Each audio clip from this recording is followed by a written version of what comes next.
তো বন্ধুরা, তোমরা সবাই অনেকে কমেন্ট করেছো যে বর্তমানে যুবসাথী প্রকল্পে আমরা ফর্মটা জমা দিয়েছি, তো সেক্ষেত্রে কবে থেকে স্ট্যাটাস বর্তমানে দেখাবে। এখন বর্তমানে স্ট্যাটাস কোনো রকম শো হচ্ছে না, কবে থেকে স্ট্যাটাস শো হবে অথবা কবে থেকে টাকা দেওয়া শুরু হবে। এবং সঙ্গে আমি কিন্তু এই অ্যাপ্লিকেশানে ছোটোখাটো ভুল হয়ে গেছে, তো সেক্ষেত্রে এডিট করার অপশান কি আমরা পাবো। তো এই সমস্ত কোশ্চেন কিন্তু অনেক মানুষ কিন্তু করেছে। তো সেই জন্য আজকের ভিডিওতে আপনাদের দেখে দেবো যে বর্তমান যুবসাথী প্রকল্পের স্ট্যাটাস আপনি কীভাবে চেক করবেন, অথবা কবে থেকে স্ট্যাটাস দেখানো শুরু হবে, অথবা আপনি কোনো কারণে ছোটোখাটো ভুল করেছেন সেক্ষেত্রে এডিট কবে থেকে হবে এবং কবে থেকে টাকা দেওয়া শুরু হবে, সমস্ত কিছু আপডেট শেয়ার করব এই ভিডিওর মাধ্যমে। সেই জন্য ভিডিওটা প্রথম থেকে শেষ পর্যন্ত অবশ্যই দেখবেন মনোযোগ সহকারে, এবং আমাদের চ্যানেলে প্রথমবার ভিজিট করে থাকলে আমাদের চ্যানেলটিকে সাবস্ক্রাইব করে রাখুন এবং পাশে থেকে বেল আইকনটিকে অবশ্যই প্রেস করে রাখুন। তো চলুন আজকে ভিডিওটা শুরু করা যাক। তো প্রথমত যুবসাথী অফিসিয়াল পোর্টালে চলে আসবেন, যুবসাথী.www.gov.in এখানে চলে আসবেন। চলে আসার পর এখানে চেক স্ট্যাটাস অপশানে ক্লিক করবেন। এই অপশানে ক্লিক করে দেওয়ার পর তারপর দেখতে পাচ্ছেন এখন বর্তমানে এই অপশানটা দেখাচ্ছে যে update status will be made available soon, please visit again, thank you. অর্থাৎ এখানে বলা হয় যে যেহেতু খুব শীঘ্রই কিন্তু স্ট্যাটাস কিন্তু শো হবে, তো সেক্ষেত্রে একটু ওয়েট করতে বলছে। তো সেক্ষেত্রে মোটামুটি এই 2-5 দিনের মধ্যে স্ট্যাটাস দেখানো কিন্তু শুরু হয়ে যাবে, সেক্ষেত্রে একটু ওয়েট করুন। আপনি কিন্তু খুব সহজে এখান থেকে দেখতে পারবেন যে আপনার অ্যাপ্লিকেশানটা বর্তমানে এই যে অ্যাপ্রুভ হলো কি রিজেক্ট হলো, সমস্ত আপডেট বা সমস্ত স্ট্যাটাস কিন্তু এবার কিন্তু খুব শীঘ্রই দেখানো শুরু হতে চলেছে। এপ্রিল মাস থেকে ভোট শুরু হয়ে যাচ্ছে, সেক্ষেত্রে কিন্তু এই মাসের মধ্যে সমস্ত যে আপডেট কিন্তু বা স্ট্যাটাস কিন্তু শো হয়ে যাবে, ঠিক আছে। সেক্ষেত্রে কোনো রকম চিন্তা করার দরকার নেই, আপনারা 2-5 দিন ওয়েট করুন, তারপর কিন্তু সবার স্ট্যাটাস দেখানো কিন্তু শুরু হয়ে যাবে। ওকে, আচ্ছা, এবার অনেকে কিন্তু কমেন্ট করেছিল যে আমি কিন্তু অ্যাপ্লিকেশানে ছোটোখাটো ভুল করেছি, সেক্ষেত্রে এডিট অপশান কি পাবো। দেখুন, বর্তমানে আপনারা জানেন যে এপ্রিল থেকে ভোট রয়েছে, তো সেক্ষেত্রে হাতে 1 মাস কিন্তু সময় রয়েছে, এবং এখন কিন্তু আধিকারিকরা কিন্তু ভোট নিয়ে কিন্তু খুবই ব্যস্ত। তো সেক্ষেত্রে আমার যেটা মনে হচ্ছে এডিটের অপশান নাও দিতে পারে, কারণ হাতে এতটা সময় কম। এখন যদি আবার এডিটের অপশান দেয়, সেক্ষেত্রে এডিট অপশান দেওয়ার পর আবার মানুষে অ্যাপ্লিকেশান করবে, সেটা আবার এডিট করে আবার সাবমিট করবে, সেগুলো আবার তাদের চেক করতে হবে। তো সেক্ষেত্রে সময়টা কিন্তু অনেক লেগে যাবে।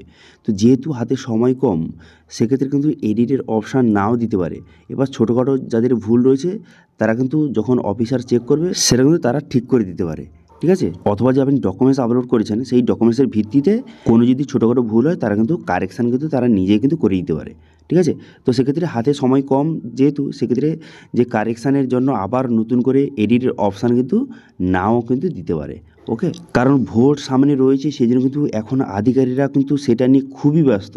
তো সেই জন্য এটা আবার নতুন করে আবার এডিট অপশান দিয়ে আবার কিন্তু যে মানুষ অ্যাপ্লিকেশান করবে সেটা আবার রিভিউ হবে, তো সেক্ষেত্রে টাইমটা অনেক লেগে যেতে পারে, সেই জন্য কিন্তু এডিটের অপশান নাও দিতে পারে, ঠিক আছে। এবার দেখা যাক পরবর্তী সময় কি হয়, যদি এডিটের অপশান পরবর্তী সময় প্রোভাইড করা হয় সেটা আপনাদের ইনফর্ম করে দেবো। ওকে, আচ্ছা, এবার বললে কি যে টাকা কবে থেকে দেওয়া শুরু হবে।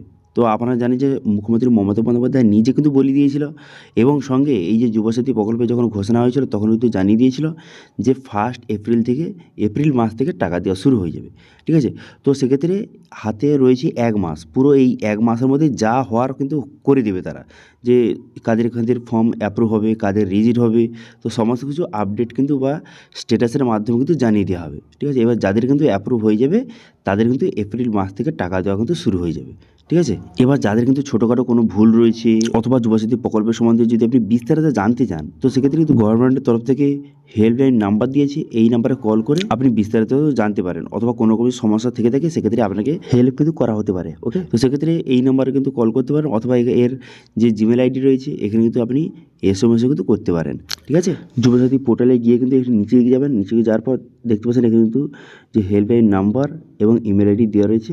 এবার এখানে কল করে আপনি বিস্তারিত জানতে পারেন এই প্রকল্পের সম্বন্ধে, যে আমার ভুল হয়ে গেছে, কোনো কারণে ছোটোখাটো ভুল হয়েছে, সেক্ষেত্রে এডিটের অপশান কি পাবো, অথবা স্ট্যাটাস কবে থেকে দেখানো শুরু হবে, কবে টাকা পাবো, এইসব বিষয়ে আপনি ছোটোখাটো যে কোশ্চেন করতে পারেন, ঠিক আছে, অথবা এই বিষয়ে আপনি জানতে পারেন, আপনাকে হেল্প কিন্তু করা হবে। ওকে, তো এটি ছিল ছোট্ট একটি আপডেট, যে এই ভিডিওতে আপনাদের কী কী জানিয়ে দিলাম, যে বর্তমানে যুবসাথী প্রকল্পের যে যদি আপনি ছোটোখাটো ভুল করে থাকেন সেক্ষেত্রে এডিটের অপশান আপনি পাবেন কি না সেটা আপনি জানিয়ে দিলাম, অথবা বর্তমানে আপনার টাকা কবে থেকে দেওয়া শুরু হবে সেটা জানিয়ে দিলাম, অথবা স্ট্যাটাস বর্তমানে দেখাচ্ছে না কেন, অথবা কবে থেকে স্ট্যাটাস দেখানো শুরু হয়ে যাবে সেটা আপনাদের জানিয়ে দিলাম এই ভিডিওর মাধ্যমে।